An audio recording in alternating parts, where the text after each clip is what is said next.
각자에게 주시는 음성으로 듣겠사오니 하나님 말씀하여 주옵소서. 예수님 이름으로 기도하였습니다. 아멘.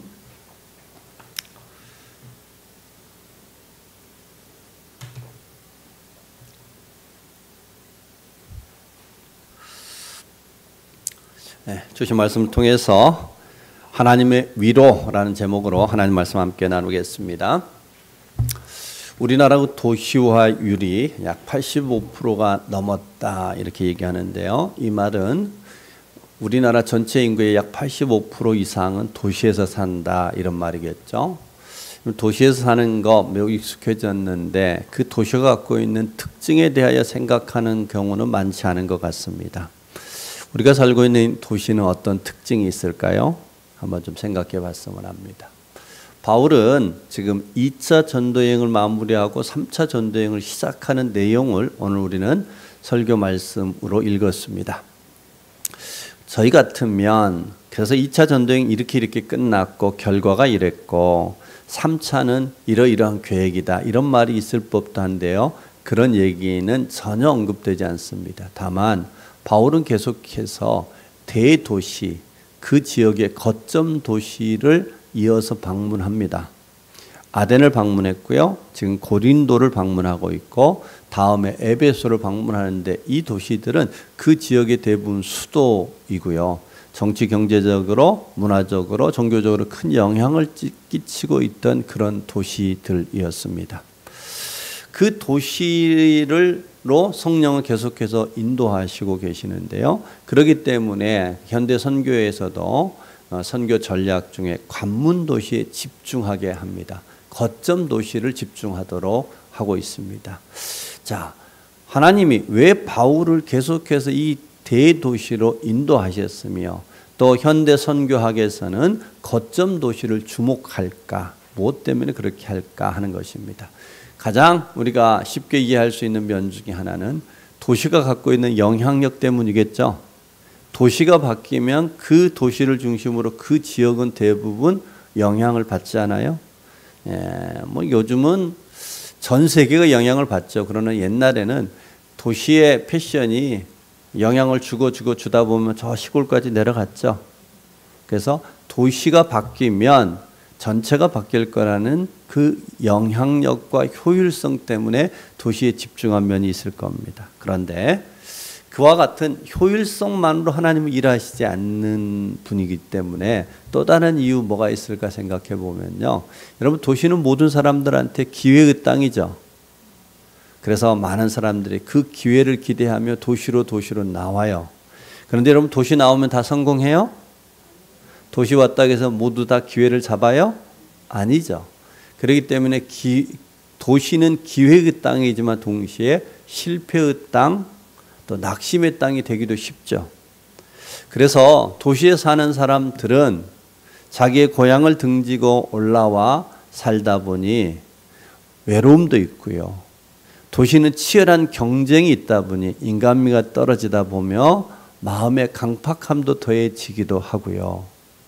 무엇보다 도시는 영적으로 메마른 땅이 되어지는 일들이 있습니다. 그래서 영적 갈급함을 느끼는 땅이 도시가 아닐까. 또 한 가지는 도시는 고향을 등지고 왔기 때문에요. 변화에 대한 갈망도 커서 기존의 그 전통에 대하여 매우 유연한 자세를 갖지요. 여러분 일본 사람들 전도할 때요. 일본에서 변화되는 사람이 많을까요? 해외에서 변화되는 사람이 많을까요? 해외가 더 많아요. 왜냐하면 일본 땅은 일본 고유의 그 전통에 갇혀 있다 보니 마음이 더 강팍해요. 그러나 해외로 나가면 유연해져요. 도시는 현대를 살아가는 우리에게도 그런 유연성을 주는 땅이기도 합니다. 그래서 도시는 영적으로 갈급함이 있으면서 전통에 대해서 유연하기 때문에 복음에 대해서 훨씬 더 열려 있겠죠. 그래서 성령도 바울을 계속 도시로 인도하며 도시에서 복음을 전하게 하고 있습니다. 자, 그런데 분명 복음에 대한 수용적이며 유연하여 복음을 받아들일 수 있는 개연성이 높은 건 맞는데 앞서 얘기했던 것처럼 도시 생활은 강팍하다 보니 도시에서의 사역을 계속 이어가다 보면 복음 전도자도 지치는 일이 있을까요? 없을까요? 있죠. 도시의 그 삭막함, 그 시골의 따뜻함과는 대비되는 그 강팍함들이 도시에서 복음을 전하는 바울을 계속해서 지치게 만들었던 것 같습니다. 그러다 보니 하나님께서는 오늘 1차, 2차, 이제 3차를 준비하는 지친 바울을 하나님이 어떻게 위로하셨는가가 오늘 본문에 잘 드러나 있습니다. 우리는 지난 시간 바울이 아덴, 곧 아테네에서 복음 사역을 하면서 그 중에 여러 아테네 우상 숭배가 많은 도시였는데 여러 신상 중에 알지 못하는 신에게라는 신상이 있었어요. 그와 같은 신상을 만들어 놓고 제사했던 이유는 두려움 때문이라고 그랬죠. 알지 못하는 그 신이 우리를 해할까 봐 두려워했는데 그 두려움은 아덴 사람들의 이야기뿐만 아니라 오늘을 살고 있는 우리 현대인의 모습이기도 해요. 이사 마음대로 가요, 못 가요? 잘 못 가요. 왜 그래요? 네, 귀신들이 해할까 봐 두려워서 못 하죠. 결혼식 날 좋은 날 택일하죠. 왜요? 방해 안 받으려고. 두려움이 있어요. 그 두려움 때문에 아덴 사람들도 알지 못하는 신이라는 그 신상에까지 제사를 드리고 있더라. 그래서 바울은 그들에게 가서 하나님을 알지 못한다는 것은 너희를 알지 못하기 때문에 공허한 삶이요. 그래서 우리 하나님은 어디 계시며 무엇을 하시며 우리와 무슨 관계 하나님이신 것을 알겠어요. 지난주 설교 기억나셔요? 그래서 바울은 그들에게 우리 하나님은 알지 못하는 또는 어느 공간에 제한된 분이 아니라 만유 가운데 계시다. 즉 우리와 늘 함께 계시다. 할렐루야. 그 사실과 더불어 하나님은 우리에게 섬김을 받으려는 분이 아니라 우리를 섬겨 주시는 분이고 우리의 영원한 아버지 되시는 분이시기 때문에 그분으로부터 섬김 받는 삶, 그분과 함께 사는 삶을 살아갈 것을 아덴 사람들에게 복음을 전했습니다. 자, 그리고 이제 아덴에서 고린도로 옮겨져서 고린도에서 오늘 복음을 전하고 있는데 고린도 땅은 상업이 매우 발달됐던 도시예요. 상업이 발달되니까 부자였겠죠? 돈이 많았겠죠? 여러분 돈이 많으면 예나 지금이나 죄가 많아요? 거룩해요? 돈이 많은 곳에 죄가 많았어요? 즉 이 고린도 땅은 매우 죄가 많았던 땅입니다. 자, 그곳에서 바울이 계속해서 그 도시 중심의 사역을 하다 보니 지쳤어요. 그래서 하나님이 앞서 말씀드렸던 것처럼 바울을 위로하십니다. 여러분 바울이 지쳐있을 때뿐만 아니라 모든 사람에게 우리 하나님은 제일 먼저 위로의 하나님으로 다가오지 않아요? 죄 지은 자에게는 하나님이 먼저 찾아와 주셔서 위로하시죠. 병든 자에게는 고침으로 위로하시고요. 마음이 외로운 자에게는 다가가 벗이 되심으로 위로하시고 진리를 알지 못하여 어둠 속에 헤매는 자에게는 진리의 빛을 비추어 주심으로 그들을 위로하시는 하나님이십니다. 그 하나님은 어제나 오늘이나 동일하시기에 현대를 살아가는 우리에게도 위로의 하나님으로 다가올 줄로 믿습니다. 하나님은 지친 바울을 어떻게 위로하셨는지를 통해서 하나님이 오늘 우리를 어떻게 위로하시는지를 아는 시간 되었으면 좋겠습니다. 오늘 본문에 나타난 하나님은 바울을 어떻게 위로하셨나 한두 가지 살펴보려고 합니다. 첫 번째로는요, 동역자와의 만남을 통해 위로하셨다. 따라서 한번 해볼까요? 동역자의 만남을 통해 위로하셨다. 앞서 말씀드린 것처럼 고린도는 상업이 발달했습니다. 돈이 많았습니다. 타락했습니다. 특별히 성적으로 타락했습니다. 그래서 고린도 사람 그러면은 성적으로 타락한 사람이라는 욕의 대명사가 됐습니다. 그 정도로 타락했던 이 고린도 땅에 바울이 와 있습니다. 근데 그 땅에 바울은 홀로 와 있습니다. 그래서 하나님이 제일 먼저 그를 위로하시되 만남을 통하여 위로를 베푸신대요. 우리 2절과 3절 다시 한번 같이 읽도록 하겠습니다. 2절입니다.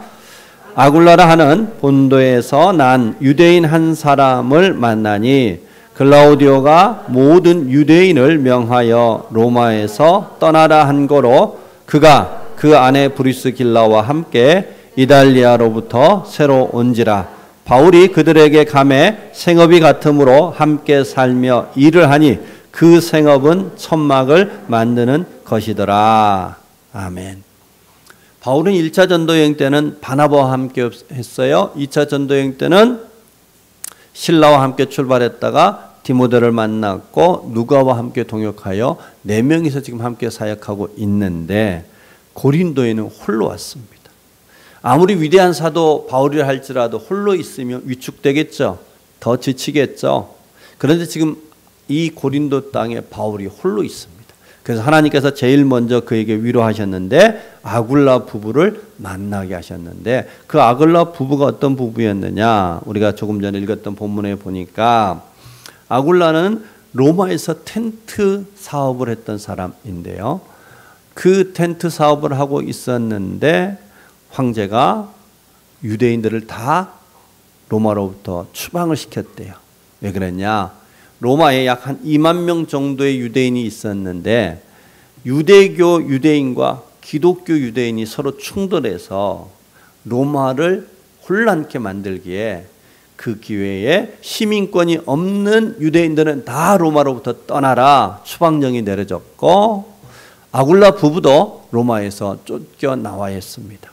그동안 잘 준비했던 사업처를 놓고 나왔습니다. 그들은 텐트 만드는 일이었는데 텐트는 당시에 군대 막사 혹은 올림픽 같은 대형 경기가 이루어질 때 요즘도 선수촌 만들죠. 그 당시에는 그런 선수촌을 만들 수 없었기 때문에 선수들이 기거할 숙소, 구경꾼들의 숙소를 위하여 텐트를 팔았습니다. 아굴라 부부도 그와 같이 텐트업을 했는데 쫓겨나 이곳 고린도로 이사를 와야 했더라. 그런데 그곳에서 바울과 만났던 것입니다. 자, 바울도 이 고린도에서 홀로 됐죠. 그 다음에 사역비는 떨어졌죠. 그래서 숙식을 위하여 일을 해야 했는데 바울도 텐트 기술이 있어서 일할 곳을 찾다가 유대인 아굴라 부부의 가게에서 일을 하게 됐어요. 자, 바울은 숙소가 없었으니까 당연히 아굴라 부부 가게에서 일도 하고 밥도 먹고 잠도 잤겠죠. 여러분 유대인들은 매일 3번씩 기도했어요. 그래서 바울도 기도를 했는데 바울이 기도하는 것을 가만히 들어봤더니 기도 끝에 예수 이름으로 기도합니다. 그랬겠죠. 그래서 아굴라 부부가 깜짝 놀라서 예수 믿냐고 물어봤어요. 바울이 그런다고 하자 자신들도 로마에서 예수를 믿게 되었노라고 고백하여 서로 어떻게 예수 믿게 되었는지를 나누었겠죠.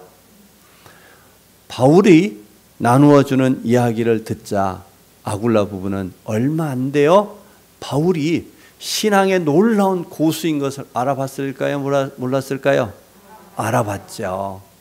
바울은 누구보다 예수를 잘 알았습니다. 구약을 탁월하게 해석해 주었습니다. 바울은 영적 깊이가 있었고요. 삶의 통찰력도 뛰어났습니다.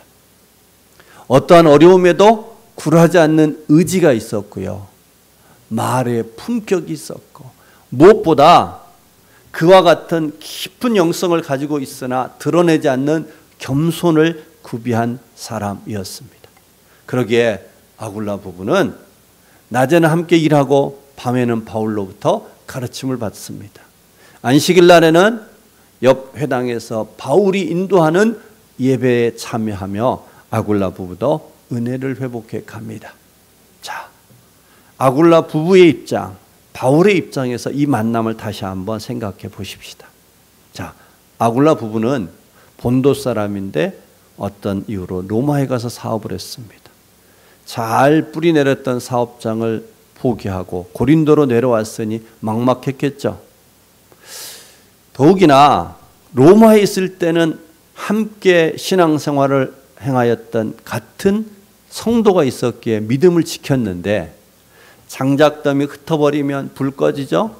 그처럼 고린도에 홀로 떨어졌으니 그 신앙도 서서히 퇴색되어졌겠지요. 그때 바울을 만났어요. 그것도 당대 최고 신앙의 고수라고 할 수 있는 사도 바울을 만나 그로부터 가르침을 받으니 얼마나 큰 은혜가 됐겠어요. 더욱이나 바울이 온 여정을 살펴보니 아시아에서 200km나 2000km나 떨어진 빌립보에 와서 빌립보에서 데살로니가, 베레아, 아덴, 고린도까지 하나님이 인도하시고 섭리하셔서 자신들을 만나게 해주셨다는 사실을 깨달을 때 얼마나 크게 감격하며 위로받았겠느냐 하는 것입니다. 무엇보다 그로부터 전해주는 하나님의 말씀을 들을 때마다 자기의 영혼이 살아나는, 새롭게 깨어나는 감격들을 누렸을 것입니다. 그래서 그 바울의 가르침으로 인한 은혜가 얼마나 컸던지 로마에서 사업장을 접고 고린도로 왔던 이들은 바울이 1년 반 고린도에 있다가 에베소로 떠날 때 이 아굴라 부부도 함께 짐을 챙겨 에베소행을 같이 떠납니다. 에베소에서 바울이 3년 있은 후에 로마를 가려 할 때 아굴라 부부는 먼저 로마로 또한 떠나서 바울의 로마 사역을 위한 기틀을 마련하는 귀한 하나님의 사람으로 쓰임받는 인생이 됩니다. 아굴라 부부에게 있어서 고린도, 아무도 알지 못하는 그 영적 척박한 땅에서 바울 같은 위대한 사도를 만나는 그 만남은 놀라운 위로였지 않겠어요? 바울의 입장도 생각해 보면은요, 바울은 지금 함께 동역했던 동역자들과 헤어져서 고린도에 혼자 보내졌습니다. 그런데 그 곳에서 자기가 직접 숙식을 해결해야 돼서 일을 해야 했기에 찾았던 그 일터의 사람 아굴라 부부는 같은 유대인이었고요. 그리고 그들이 고린도에 왔던 하나님의 섭리를 들어보니 원래 본도 사람인데 로마에 갔다가 자기가 와야 될 그 시점 조금 앞서 고린도에 와서 자신이 할 수 있는 텐트 가게를 열게 하셨고 그 가게에서 자신의 숙식을 해결할 수 있도록 귀한 만남을 베풀어 주셨고 무엇보다 바울에게 있어서 가장 큰 위로와 기쁨은 그들에게 말씀을 전했을 때 그 말씀을 마른 스폰지처럼 쑥 받아들이는 그들의 영혼, 말씀을 받아들일 뿐만 아니라 앞서 살폈던 것처럼 바울이 갈 때마다 그곳에 함께 동행하며 자신들의 삶을 하나님 앞에 순수하게 드릴 줄 아는 그 믿음의 영성을 가진 아굴라 부부를 만남은 바울에게도 큰 위로가 되지 않았겠어요? 여러분, 저는 이런 내용을 볼 때마다 하나님의 그 섭리에 감격하며 우리의 삶에 대한 기대를 갖게 되는 것 같습니다. 여러분 다시 한번 생각해 보십시다. 바울의 그 기나긴 여정을 인도하여 고린도에 오게 하셨고 그보다 조금 앞서 또한 본도 사람 아굴라 부부를 인도하여서 고린도 땅으로 인도하여 그들을 만나게 하신 하나님의 섭리, 그 섭리를 볼 줄 알면 그 만남을 통한 감격과 위로가 얼마나 컸겠느냐 하는 것입니다. 여러분 우리가 살아가다 보면 삶에 많은 복이 필요할 때가 있습니다. 좋은 직장을 얻는 것, 건강의 복 다 귀하죠. 어떤 사람들 보면은요 실력보다 훨씬 더 좋은 직장을 얻는 복들이 있어요. 귀하잖아요. 그런데 그보다 더 귀한 복이 있는데요. 그것은 만남의 복입니다. 할렐루야. 여러분 우리에게 가장 소중한 복이 있다면 하나님이 우리에게 만남의 복을 주시는 것입니다. 교회와 만남, 성도와의 만남, 직장에서의 만남, 무엇보다 부부의 만남과 가정의 만남이 참으로 귀할진데 하나님 우리에게 그런 복 주실 줄로 믿습니다. 문제는 그 만남의 귀함을 알아보느냐 하는 겁니다. 바울과 아굴라가 고린도에서 만났는데 그냥 만남으로 끝날 수도 있었는데 그들은 그 만남의 귀함을 알아봤다는 것이죠. 하나님이 각각을 어떻게 섭리하여 그 지점, 그 시각에 만나게 하셨는지를 알아본 것입니다. 그래서 그곳에 큰 위로를 경험하며 각각의 삶에 큰 변화의 축복의 새 기점 된 줄로 믿습니다. 여러분 우리도 하나님께서 성도로 만나게 하셨고 우리의 일상에서 만나게 하셨습니다. 그것을 알아보기 위하여 하나님의 섭리를 살필 줄 아는 자 됐으면 좋겠습니다. 어쩌다가 만난 게 아니라 하나님의 뜻과 이유가 있어 우리를 그곳에 불러 만나게 하셨습니다.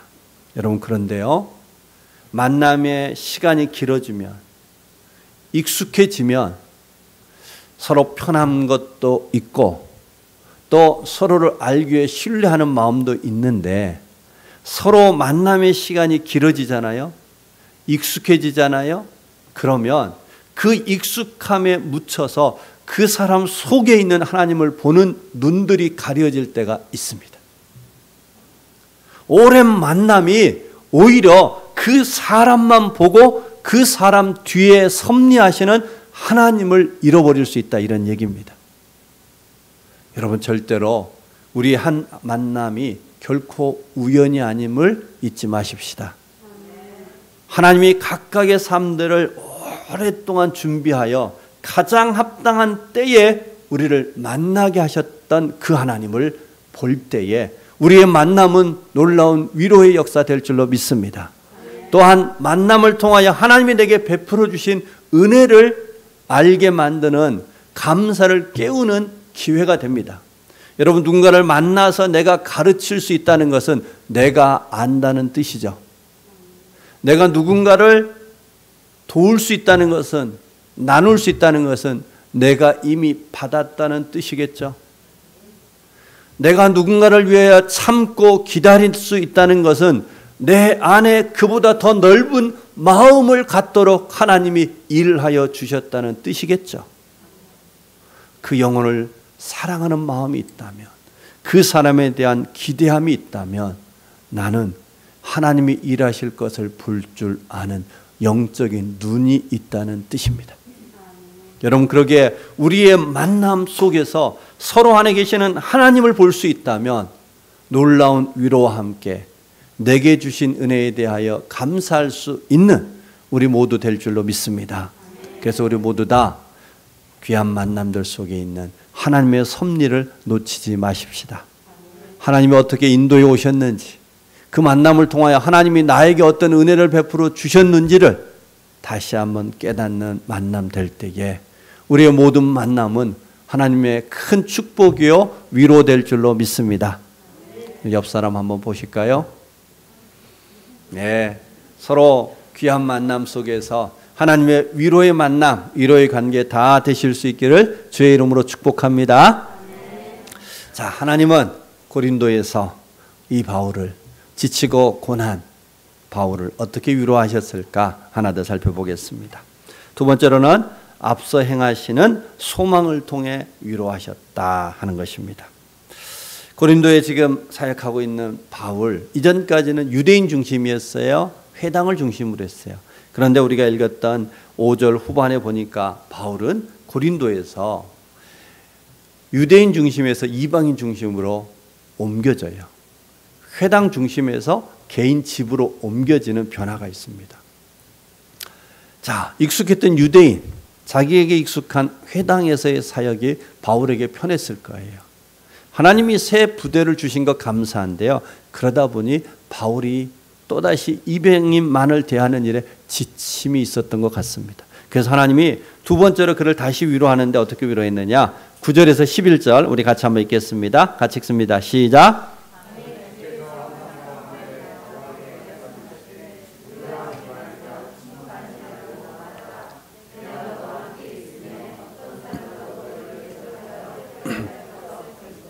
이는 이 성 중에 내 백성이 많음이라 하시더라. 1년 6개월을 머물며 그들 가운데서 하나님의 말씀을 가르치니라. 아멘. 하나님이 바울에게 환상 가운데 나타나셔서 두려워하지 말라, 침묵하지 말고 말하라. 내가 너와 함께 하겠다. 여러분, 이 말은 바울이 지금 두려워하고 있다는 거예요? 안 한다는 거예요? 그렇죠. 두려워하고 있다는 겁니다. 바울같이 유식하고 학식이 높고 이방인을 잘 이해했던 바울도요, 그들 앞에서 침묵했다는 뜻입니다. 왜요? 지쳤어요. 마음이 뒤로 물러나는 거예요. 그래서 두려웠던 거예요. 침묵 속에서 입을 닫았어요. 그때 하나님은 바울에게 나타나셔서 두려워하지 마, 침묵하지 마, 내가 너와 함께 하겠다 위로하십니다. 여러분, 그런데요, 우리가 이 상황에 놓여 있다면 우리는 이를 위로로 받았을까요? 여러분, 서로 하나님과 우리의 코드가 맞아야 위로가 되는데, 우리는 지치고 고나고 힘든 일 당할 때, 우리도 살다 보면 그럴 때 있죠. 내가 이렇게 수고해서 나 혼자 노력한다고 뭐가 달라질까? 우리 집이 바뀔까? 내가 이렇게 발버둥 친다고 뭔가 기대할 수 있는 일들이 펼쳐질까?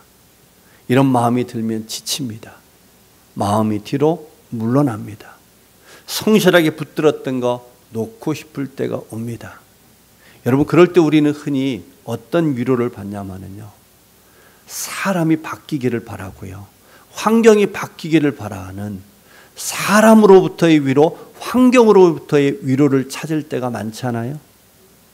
그런데 하나님의 위로는 환경을 바꾸는 위로가 아니라, 사람을 바꾸는 위로가 아니라 내 안에 하나님이 찾아오시는 위로를 베푸실 줄로 믿습니다. 곧 지치고 고난 그 자리에서만 만날 수 있는 하나님이 있다는 사실을 잊지 마십시다. 여러분, 병상에서만 만나는 하나님이 있습니다. 모든 사람이 나에게 등을 돌리는 그 외로움 속에서 만나는 하나님이 있습니다. 내 삶에 무거운 짐을 안고 있을 때만이 들을 수 있는 하나님의 음성이 있습니다. 여러분, 진정한 위로는 그 가운데 하나님을 만나는 것이 참된 위로인 줄로 믿습니다. 여러분, 환경은 바뀌었다가 다시 우리에게 되돌아올 때도 있습니다. 나에게 호의적이었던 환경이 나에게 칼날을 다시 겨누기도 합니다. 그러나 우리 안에 하나님의 찾아오심을 만나는 사람, 하나님으로부터의 위로를 경험하는 인생은 그 앞에 무엇이 있을지라도 그것을 이겨낼 수 있는 힘이 하나님으로부터 주어지기에 하나님을 만나는 위로가 가장 복된 위로인 줄로 믿고 그 하나님을 만나기를 힘쓰는 우리 모두가 되었으면 좋겠습니다. 바울은 바로 이때에 하나님 찾아오신 하나님을 만나는 그 하나님의 위로를 받습니다. 여러분, 잊지 마십시다. 가장 힘들고 어려운 그때, 그래서 누군가 도와주기를 원하고 환경이 바뀌어지기를 원하는 바로 그 순간, 하나님은 절대로 그 시간을 놓치지 않고 반드시 우리에게 찾아오실 것입니다. 여러분, 요셉이 형들에게 버림받았습니다. 가장 힘들어할 그때 하나님이 그에게 찾아오셨습니다. 어떻게 찾아왔을까요? 오늘 바울, 하나님이 가장 곤고한 그때 하나님이 찾아오셔서 뭘 약속해 주셨을까요? 내 백성이 이 성에 많다. 이 말은 단순히 이 백성, 이곳에 하나님 백성이 많으니 지치지 말고 가라가 아니라, 하나님은 이 백성이 많다는 것은 하나님이 너보다 앞서 이 백성, 이 성 가운데 내가 앞서 일할 거야를 말씀하시는 것 아닐까요? 이 성에 두려워하지 마. 왜? 내가 너희 하나님, 천지에 창조되는 여호와 하나님이 너보다 앞서 행할 것이기 때문이야. 요셉의 삶에 하나님이 앞서 행하십니다. 형들에게 버림받는 상처와 아픔 투성이 같은데 하나님은 미리 보디발의 집에 가서 그가 총리가 될 수 있도록 그 집의 총리의 삶을 살 수 있도록 미리 준비하십니다. 감옥으로 억울하게 내쫓긴 것 같으나 감옥 속에 애굽의 총리로서의 정치를 배울 수 있도록 하나님의 새로운 학습장을 요셉에게 열어주시도록 앞서 일하십니다. 여러분, 우리가 곤고할 때 우리에게 찾아오신 그 하나님은 반드시 우리에게 소망을 보여주실 줄로 믿습니다. 하나님의 앞서 행하실 것을 우리에게 확신케 하여 주실 것입니다. 어디에서 위로를 받아요? 바로 그 하나님을 만날 때 위로를 받습니다. 그 하나님은 우리보다 앞서 나가시는 것을 바라볼 때에 우리에게 진정한 위로가 주어지는 것입니다. 물이 흐르다가 앞에 막혔다고 흐름을 멈추는 법이 없습니다. 돌고 돌아서 물은 계속해서 흐릅니다. 물이 흘러가는 곳에는 아무리 사막일지라도 그곳에 물이 일주일만 흐르면 거기에 푸른 싹이 돋습니다.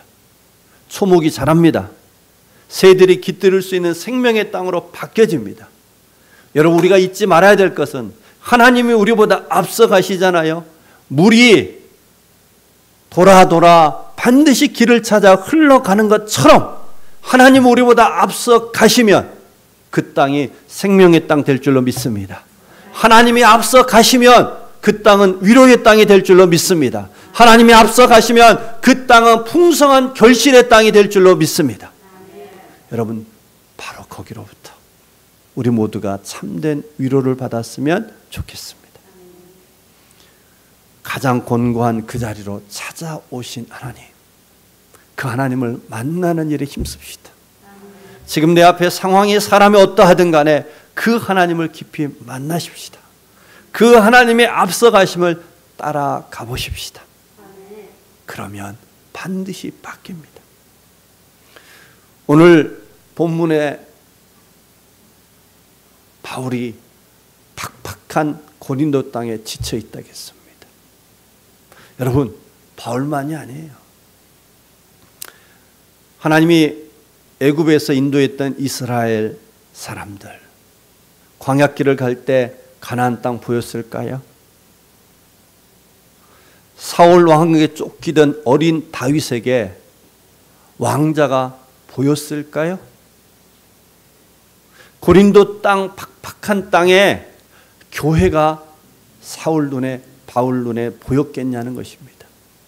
그러나 그 강팍한 곳에 하나님이 앞서 가시니 반드시 이스라엘 백성은 애굽에 들어갔고요.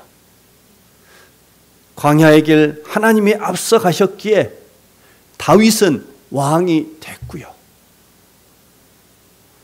바울보다 앞서 가셨기에 고린도는 위대한 고린도 교회가 세워지는 역사가 일어났습니다.